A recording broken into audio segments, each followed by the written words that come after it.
नमस्कार दोस्तों, खास मुलाकात के खास स्पेशल शो में आप सभी का स्वागत है। और जैसा कि आप जानते हैं कि हम हमारे शो में हमेशा किसी न किसी खास शख्सियत से रूबरू होते हैं जिनके विचार आपके लिए, हमारे लिए और समाज के लिए कहीं ना कहीं प्रेरणादायक साबित होते हैं।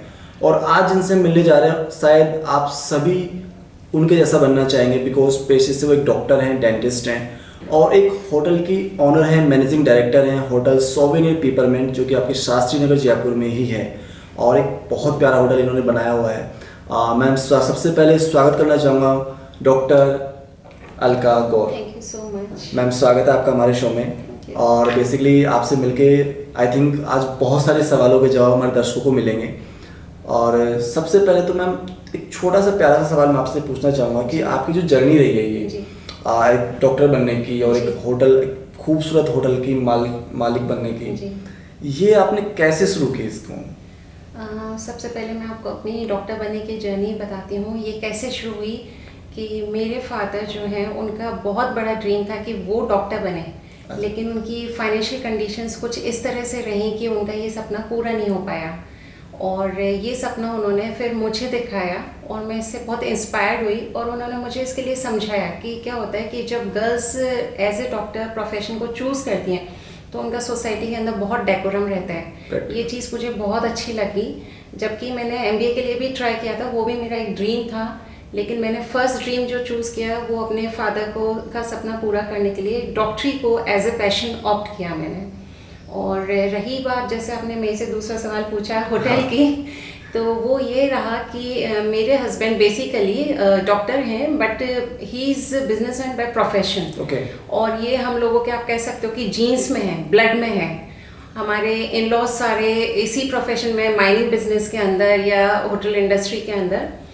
मैं सर्विस क्लास इंडस्ट्री से आई थी, मैं सर्विस क्लास से आई थी, तो इंडस्ट्री वर्ड ही मेरे लिए न्यू था। बिल्कुल। लेकिन मेरे हस्बैंड का सपोर्ट इतना ज़्यादा रहा कि मैंने स्क्रैप से बिजनेस की ABCD सीखी और ये डील टेक ओवर की, ये डील क्रैक की। और होटल के अलावा हम लोगों ने रियल एस्टेट के अंदर भी बहुत सारा काम किया है। हाँ, बेस्ट है।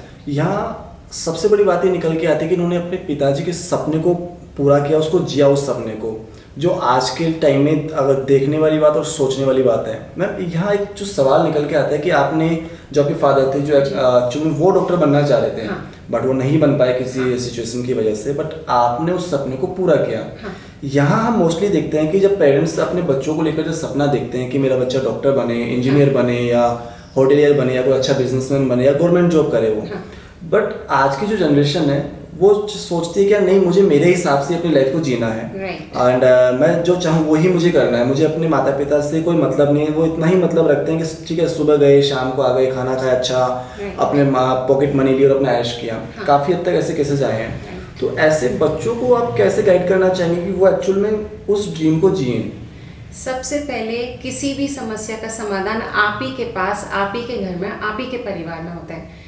आप अपने बच्चों के साथ में इस तरह की बॉन्डिंग रखिए कि उनके लिए हमेशा परिवार पहले आए, बाकी सब चीज़ें बाद में आए। मेरे पापा ने जो सपना देखा और उनकी आंखों से वो जो सपना देख के मैंने जो सपना पूरा किया, उसमें मैंने कहीं भी अपने ऊपर किसी तरह का बोझ नहीं माना। मैंने मेरे पापा को ज़ीरो से शुरू होते हुए देखा और कौन से मिनिस्टर हैं जिनसे अवार्ड नहीं मिला उनको। He is the top notch, he retired as a top notch sale tax commissioner, जो नॉर्मली इतना नहीं कर पाते आप जब गवर्नमेंट सीट पे होते हो।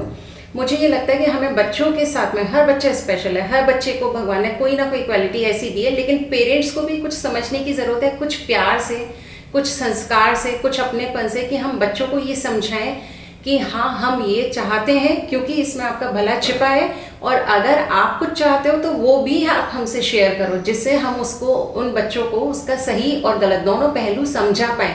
अगर आप अपने बच्चों के साथ में खुल के बात नहीं करेंगे तो वो यही चीज़ें बाहर जाके ढूंढेंगे, नशे के रूप में, गलत संगत के रूप में, गलत लोगों के साथ मिलके मीडिया से गलत चीज़ें सीखेंगे।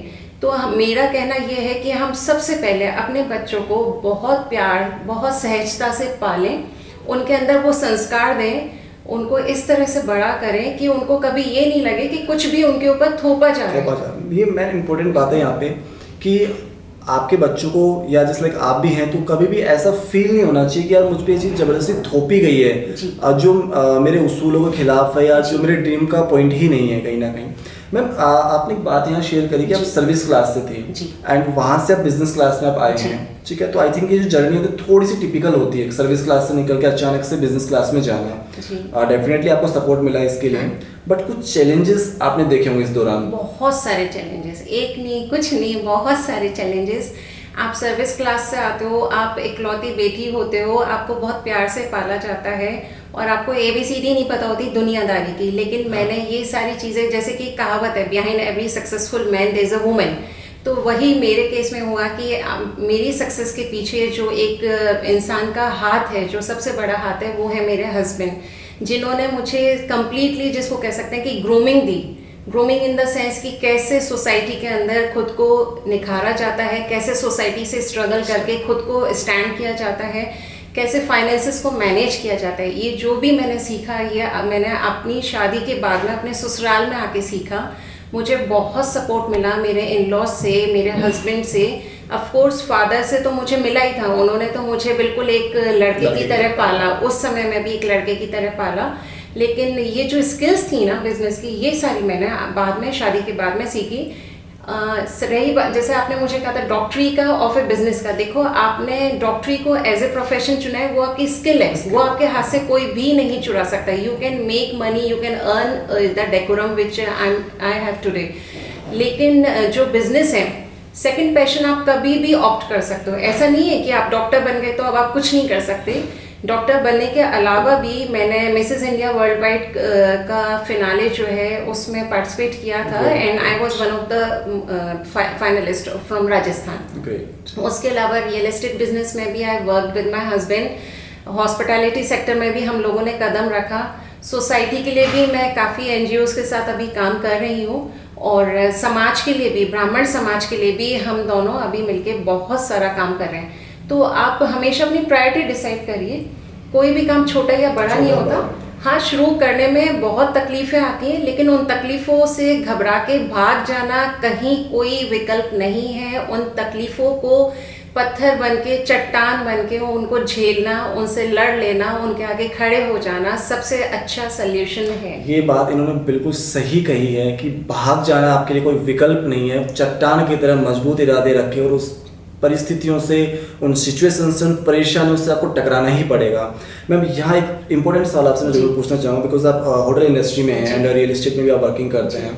और जो ये कोरोना टाइम आया था अभी, वो इस बिजनेस इंडस्ट्री के लिए कहीं ना कहीं बहुत बड़ा चैलेंज था, बहुत बड़ा। तो उस दौरान आपने उस चैलेंज को कैसे डील किया और राइट नाउ उस समय आपने ऐसा क्या किया कि आपको लगा कि यार समाज में सब हर कुछ डिस्ट्रॉय होता जा रहा है, सब चारों तरफ डिस्ट्रॉय होता जा रहा है, तो उसको हम कैसे संभाल सकते हैं? तो ऐसा है कि कोरोना जब आया तो ये ऐसी सिचुएशन थी, शायद 100 साल बाद किसी ने ये परिस्थितियाँ देखी होंगी। तो हमारे लिए भी एक बहुत बड़ा चैलेंज हो गया। हमारा जो स्टाफ है वो हमारा एक परिवार है और हमें बड़ा दुख हुआ जब हमने उनको ये बोला कि आप 7 दिन के लिए छुट्टी चले जाइए, हम 7 दिन बाद आपको दोबारा बुला लेंगे, क्योंकि हमें भी नहीं पता था कि आगे क्या होने वाला है। 7 दिन बाद पता चला कि सब कुछ बंद हो चुका है और हमें भी ये समझ में आया कि सोर्सेज ऑफ इनकम सब तरफ से बंद हो चुके हैं। लेकिन हमने उस समय, बिकॉज देखो अपब्रिंगिंग का बहुत फ़र्क पड़ता है। आपके माता पिता ने या आपके परिवार ने आपको कितना संबल दिया है, कितने संस्कार दिए हैं, आपको किस तरह से पाला है कि आपने हमेशा अपनी खुशी को सबसे पहले माना है। तो हम लोगों ने सबसे पहले अपने आप को ये समझाया कि ये सब चीज़ें तो आती जाती रहती हैं, लेकिन आपकी खुशी सबसे ज़रूरी है। और आपकी, अगर आप खुश हो तो आप सेहत को समझ पाओगे, अपनी सेहत संभाल पाओगे, और अगर आप स्वस्थ हो, सेहतमंद हो, तो आप पैसे रुपया फिर से कमा सकते हो, नहीं तो आप सब कुछ गवा दोगे। तो हमने इसको एज ए चैलेंज लिया। 1 महीना हमने इस पर वर्क किया, कैसे हम अपने खर्चों को कम कर सकते हैं और कैसे हम अपने स्टाफ को रोक सकते हैं जिससे चीज़ें मेंटेन रहें, उस पर काम किया। उसके बाद में जैसे जैसे कोविड का असर कम हुआ और गवर्नमेंट ने परमिशन दी कि कभी 40 जनों की परमिशन है, कभी 50 की है, उस समय हम लोगों ने अपने स्टाफ को मल्टीटास्कर बनाया हमारी तरह। उनको बच्चों की तरह पाला, उनको मल्टीटास्कर बनाया, उनको इन हाउस स्टे दिया, उनको इन हाउस ही फूड दिया, और सारा जैसे एक बड़ा सा परिवार होता है उस तरह से हम लोग खुद उनके साथ रहे और उतने ही प्यार से हमने उनको पाला पोसा। और आज आपके सामने ही है रिजल्ट कि पूरा स्टाफ कहीं सेट नहीं होता, उनके लिए हम ही पेरेंट हैं, हम ही उनके लिए सब कुछ हैं। तो हमने जो कुछ उस समय हमने ये भी किया कि जो कुछ डेड एरियाज थे होटल के अंदर उनको रेवेन्यू जनरेटिंग एरियाज के अंदर डेवलप किया।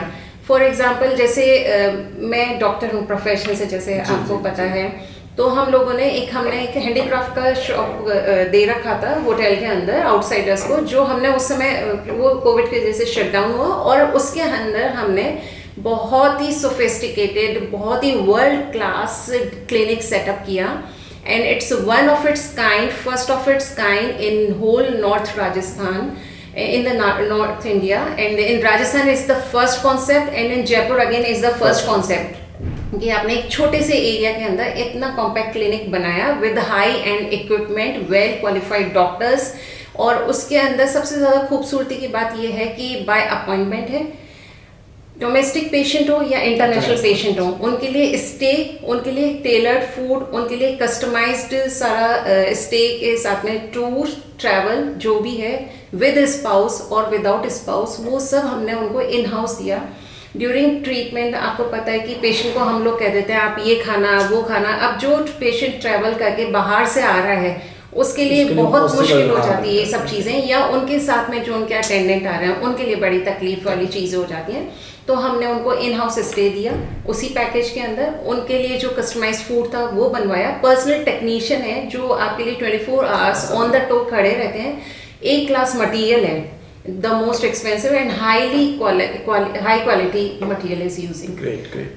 यहाँ सबसे बड़ी बात जो निकल के आती है, जो लाइक इनकी बातों से आप समझ पाए होंगे कि सिस्टमेटिक मैनेजमेंट, आपको कुछ करने की आपकी अभिलाषा, आपकी आशा, आपकी उम्मीद, वो आपको मुश्किल परिस्थितियों से निकाल कर एक अच्छी पोजीशन में लाकर खड़ा करती है, जो आज हम देख भी रहे हैं। कोरोना का टाइम डेफिनेटली सभी के लिए बहुत क्रिटिकल टाइम था, और उस टाइम को आपने इतनी खूबसूरती से मैनेज किया कि आज सब कुछ आई थिंक ज़्यादा डबल होके आपके सामने निकल के आया है। बहुत अच्छा रिजल्ट आया है, बहुत अच्छा रिजल्ट आया, और मैं आप सबको यही कहना चाहूँगी, यही मैसेज देना चाहूँगी, सिर्फ आपकी सोच आपको रोक सकती है, बाकी दुनिया की कोई ताकत आपको नहीं रोक सकती। बस अपनी सोच को ऊंचा रखिए, खुला रखिए, और निर्भय होके आगे बढ़ते चले जाइए। कब बिना ये सोचे कि लोग क्या सोचेंगे, आपको सिर्फ स्वार्थी बन जाना है, खुद के लिए सोचना है, खुद के मानसिकता के लिए सोचना है, खुद की खुशी के लिए सोचना है।